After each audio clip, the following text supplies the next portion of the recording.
think we're ready to get started. Thank you for making it after lunch. Like I said, there's a lot of carbs, I understand, so I'll try to keep you awake. I've got a hair dryer up here, which is extremely loud.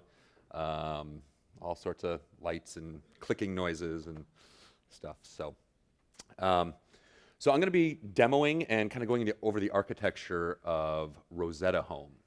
This is a Nerves project running on this little Raspberry Pi here.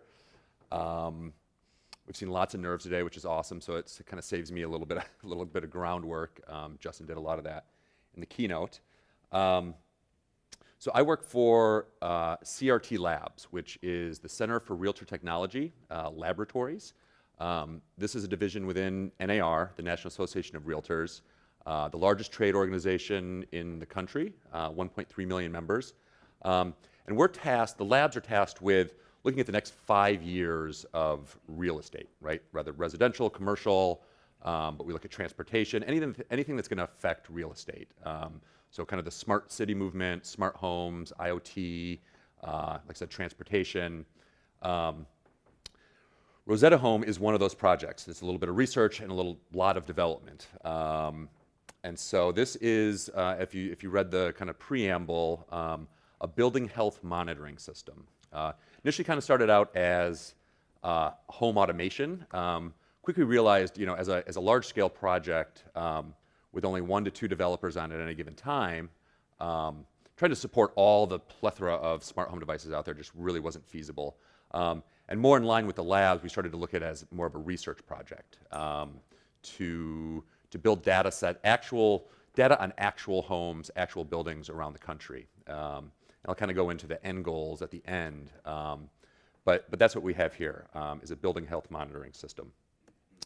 What does that mean, right? What is a building health monitoring system? Well, what we look at is, the situation outside of the home, the situation inside the home, and how the different components of a home are actually operating and what effect they have during different situations. So we're looking at hyperlocal weather.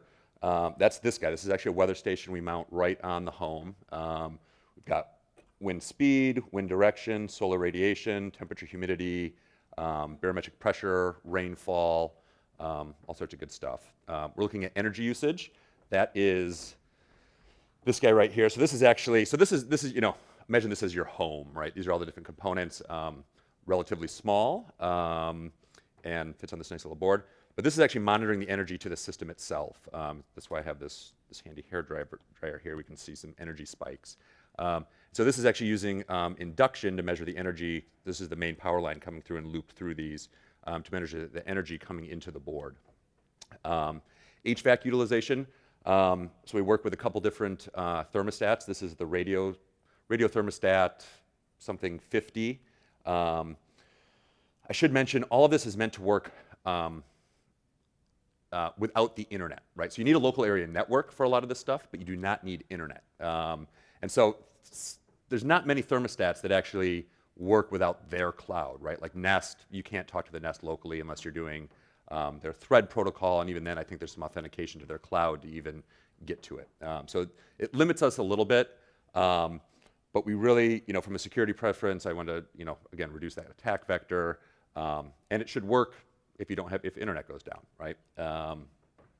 So HVAC, indoor environmental quality. This is a really exciting one. That's this little guy here. I can take it out of the case afterwards if anybody wants to look at it. This is a board, basically an Arduino-based board that we're building in-house. It's got temperature, humidity, CO2, VOC, PM 2.5, pressure, light, sound, all on a board about, yay big. We do support Chromecast. Like I said, it started off as kind of a home automation system, so I added support for Chromecast pretty early on.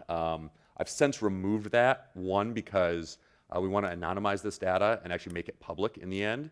And we don't really need to know what people are watching on their Chromecast, right? So that's not in this version here, but it is a plugin that is available. Lighting, this is a LifeX bulb. This works over the local area network. It's got a custom UDP protocol. And like I said, we want to be local first, so offline as much as possible. Which brings up some very interesting issues with time, right? You boot up this Raspberry Pi, it thinks it's 1970, and it's always going to be 1970 as far as it's concerned. Well, unless it runs for a couple of years, then 1972, which it should. So that brings up some interesting issues. Again, for the automation aspect, right? Like timing stuff, and how do you deal with that? So there's a lot of stuff dealing with the monotonic clock within Erlang, and that's generally how we keep time for things. Ideally, we try to do it more of an event-driven status, so we're not really tied to time at all, and that's generally ideal. But there's some things you want something to run every 12 hours or whatnot. So you go to that. As a personal belief, I really like the idea of earth homes in this sustainable building, and so we've come up with this term of a homeostatic building, right? Homeostasis is the idea of a living body able to take in the elements from the outside and become stable, right? Sustain stability depending on what exterior elements are at it. And these are just some of the systems. So Passive House is a big one out of Germany. There's actually a new group in the US that is kind of split off from that. The LEED standard really tries to push that, although I'm not a huge fan of LEED. I think it falls a little short and is more oriented towards just the technology around it and not necessarily like building in the right way. Malcolm Wells, if you're interested in any like earth home or kind of sustainable building, he just passed away a few years ago, but this is one of his sketches here in the background. All of his books are hand-drawn and watercolored and just gorgeous, but just some really, really great thoughts on architecture. Going towards more the tech edge is the Edge building in the Netherlands, built by the Deloitte consulting group. And this is like the most high-tech building in the world. Sensors in all the lights and floors, and they know parking and all sorts of stuff. And that's LEED and Passive House and the Edge building. This is all great for when you're doing new builds and different things. But 99% of the homes on the market are existing homes, right? Pre-built structures. So this system is meant to kind of you can build it in, but all this is easily just kind of put into an existing home. So I already got one question. The National Association of Realtors have a have a research and development lab, which we get a lot, especially being as technology focused as we are. And I always like to bring this up. So this is the preamble to their code of ethics. It starts with, and one of the reasons I actually went to work for NAR to begin with, but it starts with "under all is the land," which I think is just a very powerful statement about our, what we have to respect. But there's 4 tenets that we really base our work on at the labs as well. The creation of adequate housing, building of functioning cities, development of productive industries and farms, and the preservation of a healthful environment. I see this as really preservation of a healthful environment. I think that goes a lot, building, just the way we build affects a lot of things. And the creation of adequate housing, right? Adequate meaning this is a healthy house to live in. So we actually kind of touch on 2 of the tenets here, and we have many other projects that look at rural areas and smart cities and transportation, all that kind of stuff. But for this one, I think it really touches on adequate housing in a healthful environment. So I'm going to go into a little bit of the architecture of Roseto Home. This is I don't get to talk. I talk to a lot of realtors, right? So it's generally just very high level. And this one I actually dig into the architecture a little bit and talk about some of the design decisions I've made. We've seen a lot of the new Nerve stuff. I'm about 3 months behind on some of that stuff. So actually probably half of this code is going to get removed thanks to like system registry and bootloader and some other things. So bear with me. I'm not going to touch too much on that stuff because it is going to change. But there's a whole plugin architecture that I kind of want to go over. And Tim brought it up great in his talk about his closed loop system for diabetes. None of this would be possible without the work of just thousands and thousands and thousands of people, right? I'm essentially a one-man software engineering team. I've got support, but there's no way I could accomplish what this system is doing without being built on the shoulders of giants. And so this is just kind of a kind of crazy diagram of everything that wraps it, right? You've got your Linux kernel, BusyBox, Elixir or build root, Elixir on top of that, nerves with our network interface, Wi-Fi, ignore the interim Wi-Fi, we're now nerves network, and some UART stuff to talk to different devices there. So that's all nerves, right, and the Linux kernel. I don't have to do anything there. On top of that is where Cicada starts to come in, right? Cicada is probably what's going to change the most with all the, I mean, this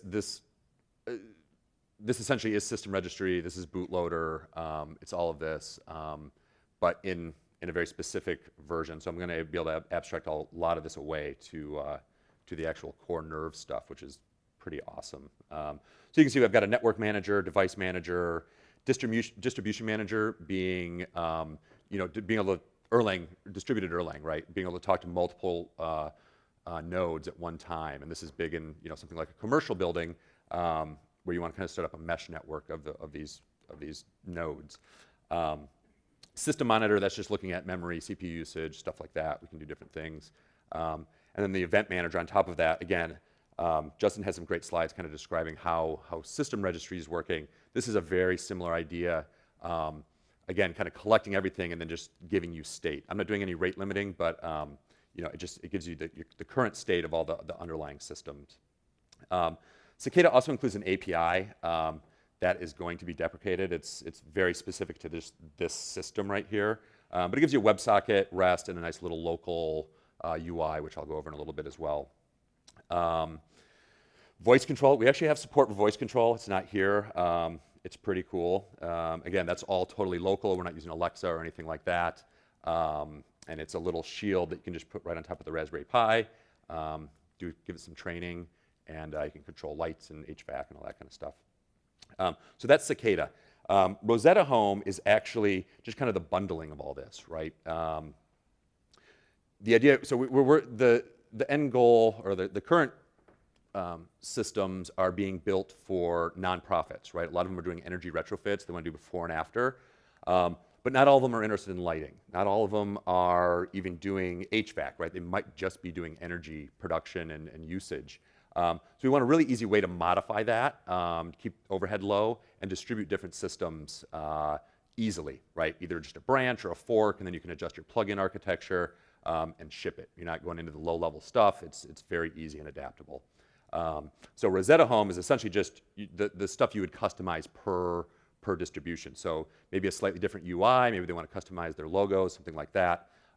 Maybe they want to send their data to their own cloud. Like I said, it doesn't require internet, but we do like to have it so that we can send you know, more analytics up to a cloud or more data up to the cloud for later analytics. And like I said, the plugin configuration, right? So configuration that would be custom per distribution. I don't know if you guys have played around with the Erlang Performance Lab stuff. Really, really cool little UI. This is a little abstract, but this is essentially Roseto Home / Cicada and all the additional applications, and these are the processes kind of spawning off of that. This is great. You can run it live. Again, I was going to run it live, and I'm like, that's a little too much for the demo. Yeah, you can connect over remote shell to the device and really monitor the system as well, which is pretty cool. So it gives you a general idea of kind of the spawning and supervision trees of Cicada. So should I do the demo now? I'll go over the protocols here. So Cicada / Roseto Home currently supports several different communication protocols. So we've got the 915 megahertz spectrum, FSK. Our Touchstone works with that, as does the weather station. ZigBee SE, so if people are familiar with the ZigBee protocol, there's different profiles on top of the core ZigBee protocol. ZigBee SE is smart energy. They also have an HA for home automation. We don't support HA right now. It kind of seems logical, but we haven't really found a good provider for the ZigBee interface. But this will allow us to talk to smart meters, right? Whether that's water, gas, or electric. Majority of Texas has smart meters. A lot of California has smart water and smart energy.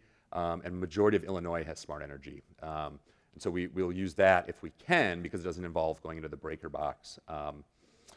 MDNS, so this is used for just kind of device discovery over the network. Chromecast uses this. I think that's about it right now. So we could drop that. SSDP, Simple Service Discovery Protocol. It's not simple. It's a pain in the ass. Anybody that's done XML in Erlang or Elixir, SSDP is all about XML, and it's not fun. But that's what our thermostat uses, and actually the thermostat uses a flavor of SSDP. It's not even like, it's not even the standard. So there's the Nerves SSDP library actually supports the flavor for this as well as kind of standard SSDP. UART, so this is just kind of your basic USB to serial interface. That's kind of what the weather station dongle uses, as well as the gateway for our touchstone here. And then you can always write custom ones, right? LifeX is a totally custom UDP-based protocol, again, so over the network. Obviously, Wi-Fi and Ethernet are on here as well. And so, you know, you can write custom ones. I wrote the library for LifeX as well, which is this fun little Wi-Fi light bulb here. Okay, so let me switch over to the demo real quick. All right, so here we are. Well, let me first show you kind of everything booting up, right? So we've seen a lot of this.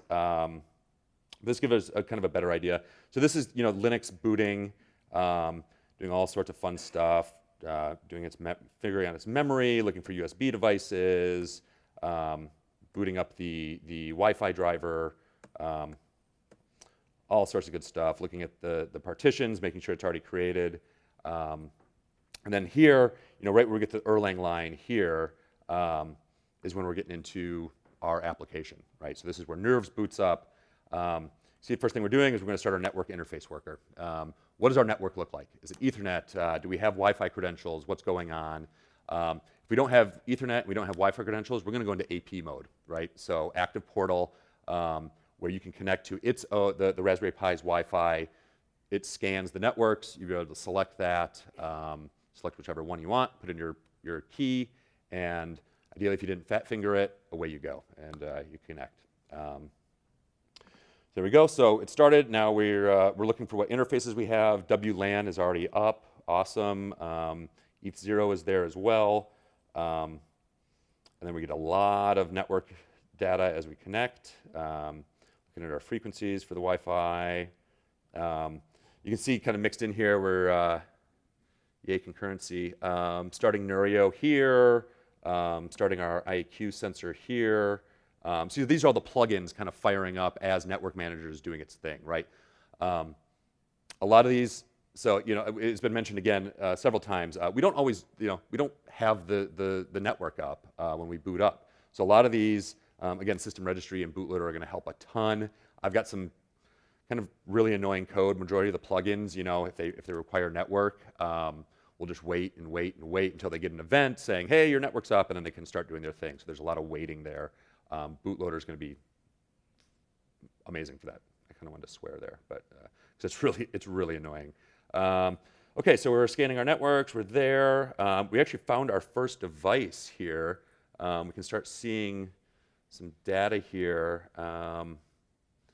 Where'd it go? Okay, yeah, device started. So we found our IAQ sensor. This guy, 39. That's usually the first one. It's pinging every 2 seconds, or maybe every 6. You can see the light flashing there. So that's usually the first one we get. You can see we've got our state here going through. So you know, we've got our information. We've got CO2. We've got humidity, light. Still, you know, Wi-Fi still coming up. So it's all kind of mixed in there. Come on, Wi-Fi, get it up. Okay, here we're starting up our Medio stick. This is, again, a little UART dongle to read data from the weather station. Blah, blah, blah, blah, blah. Okay, oh, there it is. Wi-Fi connected, yay. Okay, so now we're going to add our interface. Well, this is all going to change because of system registry. So now we know our IP, right? So we can run MDNS. This one, we've seen nerves.local kind of all over. This is running at roseto.local. And now that we've got an IP, we can, like I said, we can start MDNS, we can start STDP, we can start LifeX, we can start Nurio, right? Nurio is Wi-Fi based. Nurio is the energy monitor over there. And our distribution manager IP. So now we can set the the Erlang or the net kernel name, right? So we're able to connect to it over remote shell and stuff like that. Okay, we got our LifeX bulb here that booted up.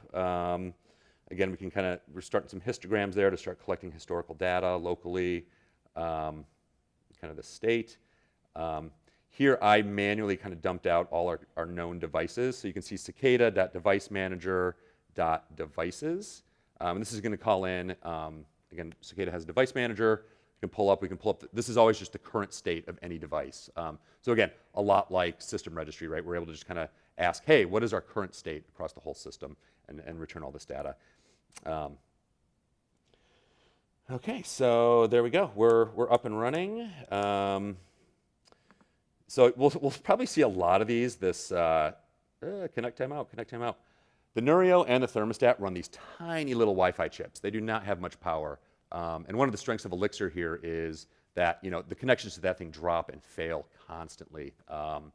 And Elixir just doesn't care. It says, well, it might crash the process, but once it sees it again, it'll start it right back up, and it's kind of like you never left. Again, Elixir is perfect for this just because of the transientness of all these different devices, especially light bulbs, right? You flip off the main switch, it's not on the Wi-Fi anymore. It's just gone, which is a whole other rant to itself.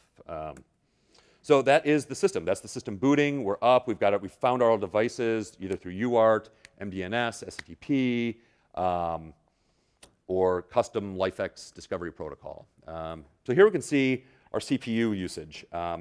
Raspberry Pi 3 has 4 cores, which is so overkill for Elixir. It's insane. 1.2 gigahertz. I mean, I need to get like TensorFlow or OpenCV running on this thing because it just feels so wasteful. But it's kind of awesome. So, I mean, you can see here, I mean, this is the full system's running. It's just a bunch of messages, events moving back and forth. We max out at about 4% CPU usage on any given core, and the others are sitting at 0.8. So we're doing nothing, right? Memory-wise, we got about 1 gig. Some of that's used, obviously, for Erlang has about 0.8 gigs. We're using 0.09 of that memory-wise. So very efficient and pretty great. So you'll notice this is I'm on the local Wi-Fi for the demo, so Roseto Home demo. Please don't try to hack it.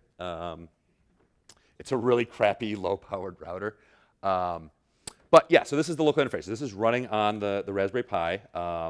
Here you can see our tabs across the top. First one is lighting, so I'll do, we can open our little color picker, change our lights, blazing fast, little local UDP network. Very cool there. Like I said, no media players. IEQ, this is all written in Elm as well. IEQ, Indoor Environmental Quality, station number 39. We've added PM 2.5 recently, and I don't have it here. It's on another view. But you can see here CO2 streaming in, VOC, temperature, humidity, light, and actually CO is not here anymore, so I need to swap that out for the PM 2.5. See that? And this, again, it's totally dynamic. So at the office, we have about 30 IEQs sitting around, and this whole thing will just flood with multiple, much like how the CPUs tile, all the other things do the exact same thing. So you can have multiple of anything. Weather station here, this reports about every 16 seconds. And you can see here, excuse me, indoor temperature, outdoor temperature, humidity, pressure, rain, and UV, or solar radiation. So we get rainfall like in the last 10 minutes, and we also get total rainfall that this thing has seen since it's restarted. HVAC, here's a little interactive one. We can, sometimes it's a little slow right now. It's heating. I just turned it to cool. Yay. So obviously I wasn't going to bring a whole condenser and furnace and stuff with me and fan system. I do have a version that's got a little computer fan that I control. I mean, shipping this thing out was a nightmare as it was. So I've got some lights, right? The blue one, obviously your condenser, your air conditioning.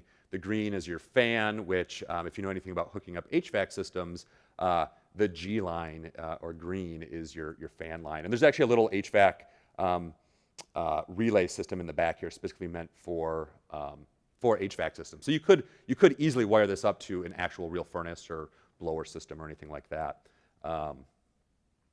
Smart meters, okay, this is the fun one, right? It's a little slow. Like I said, the Nurio network connection is a little flaky. Currently, I think I ping it every 6 or 7 seconds, but just to give you an idea that it's working.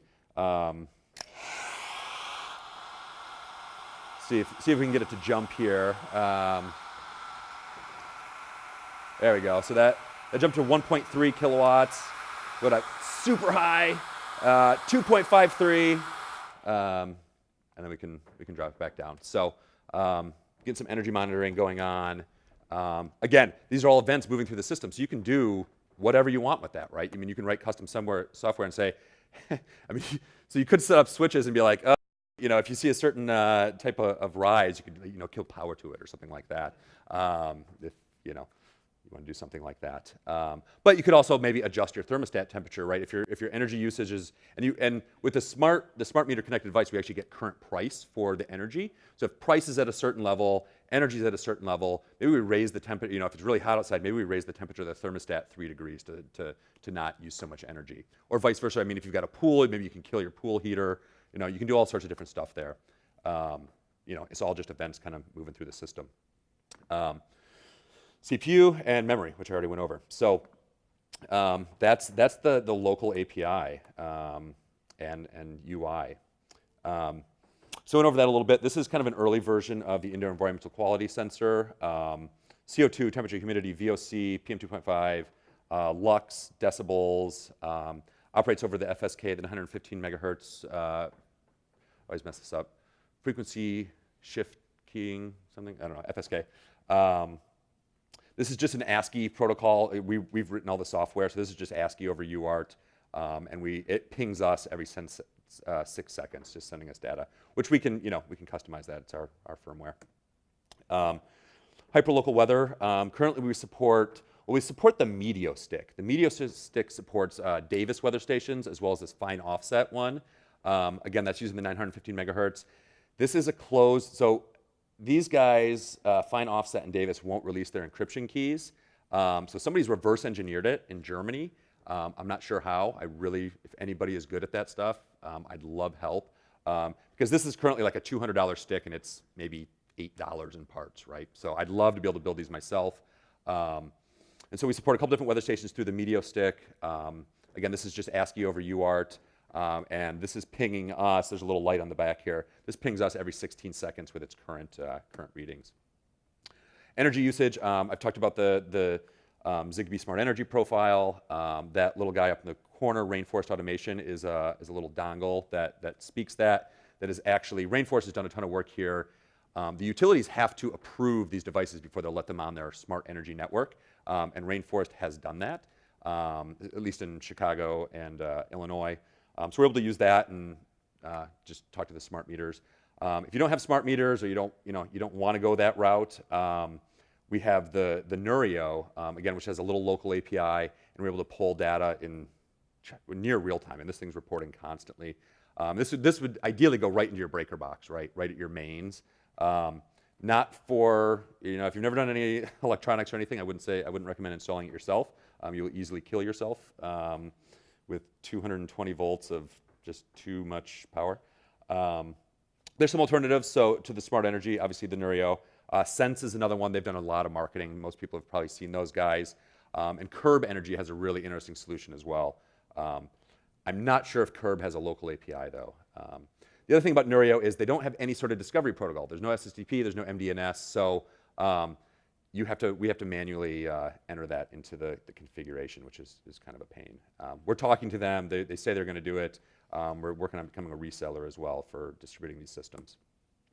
HVAC utilization. Again, I brought up, there's tons of smart thermostats out there right now. Almost all of them require you to talk to their cloud to do anything.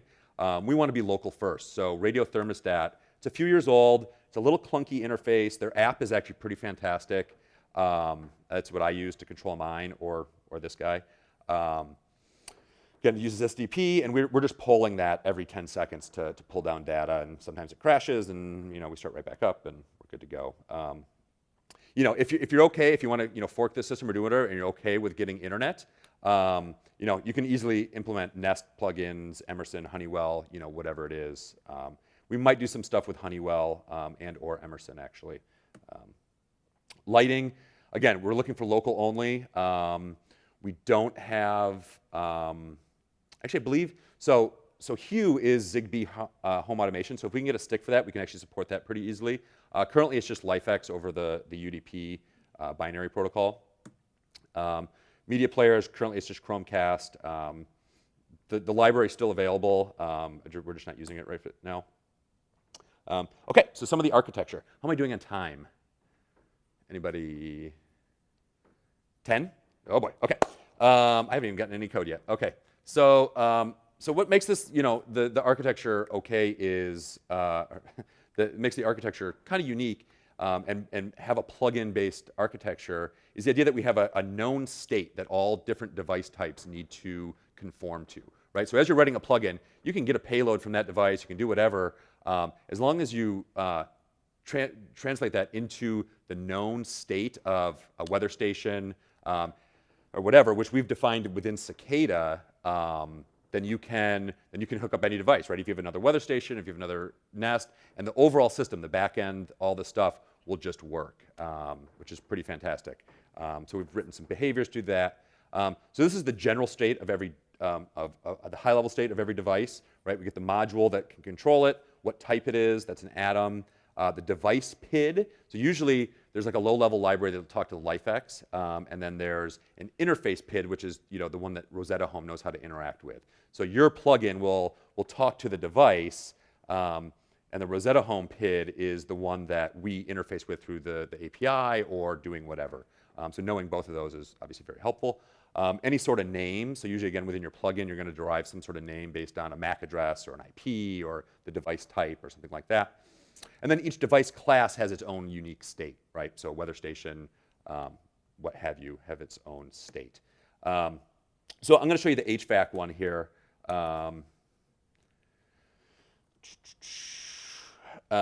So this is the state that you need to transform to in order to support your given HVAC system. These are kind of specific to this radio thermostat, but you don't have to use them, and actually they're not really used too much anyways. But this is the actual state here, right? So you can see we've got our namespace here, cicada.devicemanager.device.hvac, and this is the state. We're deriving from Poison encoder just because it makes sending this stuff over WebSockets and turning it into JSON so much easier and so much faster. And then we've got our struct for temperature, fan mode, fan state, your target cool point, your target heat point, the mode, the state, last update, and a lapse. So we can look at how long has it been running in heat, right, with the fan on. So pretty basic, right? And these are all defined in Cicada. So these are ready to go. You just, as you write a plugin, which is what this is, you just need to abide by that. So the device classes themselves also have behaviors.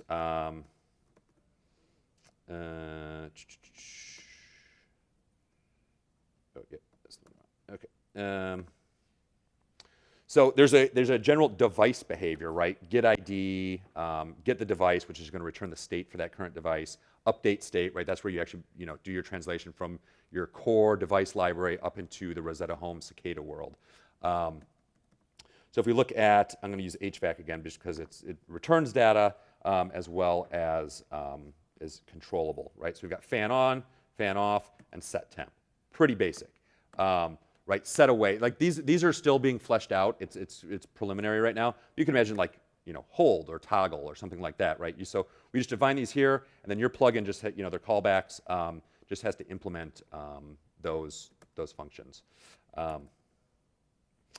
So we've got all, IEQ, media player, HVAC, light, camera, smart meter, and weather station. These are all the device classes that are kind of defined currently. Whether or not they have plugins for anything, like the cameras don't have any plugins right now. Pretty much everything else has at least one implementation of it. So the plugin, the behavior type, right? Again, what class of device is this? Do you want it to store historical data? Is there any need to store historical data? Chromecast, right? I don't really need to know my last 20 shows that I watched. Maybe I do. I don't know. But that doesn't really work for a histogram, but we can still keep that historical record locally. And then obviously the behavior callbacks. And then there's a discovery phase. How are you going to discover this device? So let's look at a device implementation. So here we have the plugin for the radio thermostat. So we can see here we're going to use the histogram. We know we want historical data on temperature and run times and all that kind of stuff. Logger. We're going to alias our device manager. And the behavior is HVAC, right? So we start link. This is, so the discovery, which is actually down below, is gonna start this process passing, we only want to start it if it's actually sending us the correct type. So we look at device type here. And again, this is that flavor of STTP there. We're gonna start it up. Here we've got our behaviors, our callbacks implemented, fan on, fan off, hold on, hold off, which I have not added, like I said, have not added to the actual behaviors. Set temp, device, right? This is just going to give us our device back. Update state. We're going to update state. And so, yeah, so this is taking, you can see here where I map it. So we get our state from the HVAC, and we're going to map it to what Cicada and Roseto Home know how to handle. And that's what we're doing here, is mapping the state to a known structure. And just some helper functions here. Our init, we've discovered it. Now we need to start up the device itself. We know the URL. This is going to basically essentially start low-level radio thermostat library doing its thing, pinging the HVAC and pulling up data. All right, got 5 minutes. So let me just show you the discovery phase here. Okay, so here, slightly different namespace. We're in cicada device manager discovery HVAC.radio thermostat. We're going to register callbacks. This is using STTP, so we're going to register with the STTP system. Anytime we get a device that matches this, we're going to handle device. Again, this is within Cicada, so Cicada knows how to process this and pass it back up to the actual radio thermostat process and start that PID. And then anyone that isn't that, we're just going to ignore. Right, so actually super basic. SSTP does all the hard work for you here. Pretty great. Network manager, I kind of went over that. Histogram, again, this will create all our historical data, give us 50th, 75th, 90th, 95th, 99th, and 99.9th percentile values for that. So we can graph that locally as well.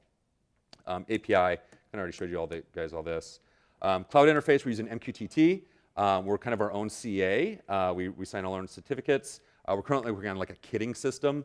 The touchstones and all this require their own unique encryption keys per device. So we're working on a way to kind of flash all of this, store it in databases, let people register systems and all of that.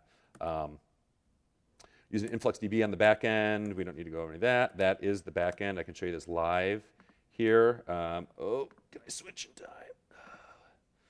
time? Anyways, this is a pretty recent picture here.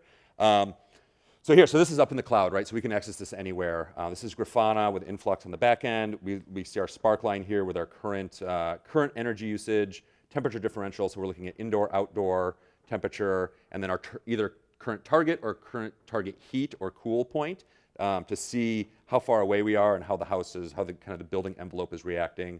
Little heat map of kilowatt usage here. HVAC mode, so cool, off, fan state. IQ, this one had some crazy jump in VOC here. But you can see, so we can see our indoor environmental quality, barometric pressure, temperature, humidity.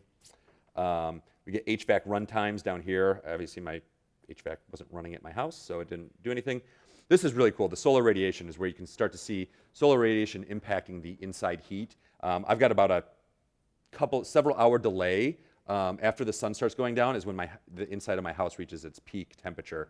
So turns out it's pretty well insulated. It does a pretty good job of that. Near term, right now everything's coming out of master. Like I said, it's just me currently. So I'd like to get releases.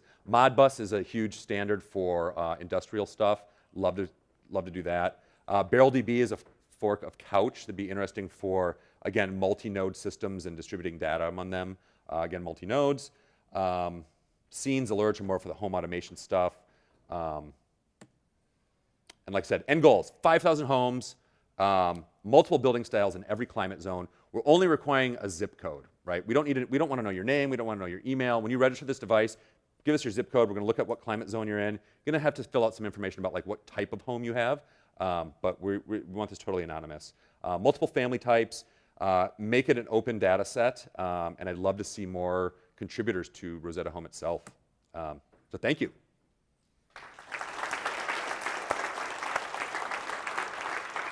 I think I have